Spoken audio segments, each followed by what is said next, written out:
আজকে না ফুলকপি আর সয়াবিন দিয়ে নতুন একটা রেসিপি ট্রাই করতে চলেছি, ভাবলাম তোমাদের সঙ্গেও শেয়ার করি। তো সবার প্রথমে দেখো ফুলকপিগুলোকে আমি কেটে নিচ্ছি।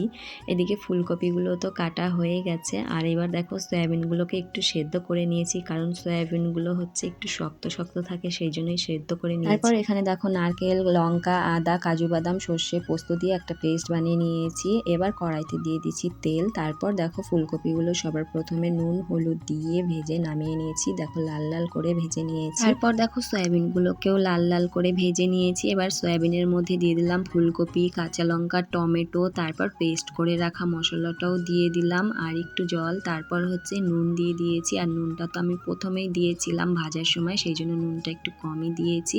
তারপর সর্ষের তেল দিয়ে ভালো করে মাখিয়ে পরিমাণ মতো জল দিয়ে ঢাকা দিয়ে বসিয়ে দিয়েছি রান্নাটা। আর নামানোর আগে একটু ধনেপাতা দিয়ে দিয়েছি। এইদিকে কিন্তু আমাদের রান্নাটা কমপ্লিট হয়ে গেছে, এবার নামিয়ে নিয়েছি। আর নামিয়ে একটু কাঁচা সর্ষের তেল দিয়েছি। তো তোমাদের রেসিপিটা কেমন লাগলো অবশ্যই কমেন্টসে জানিও। ভালো লাগলে লাইক করে পাশে থেকো।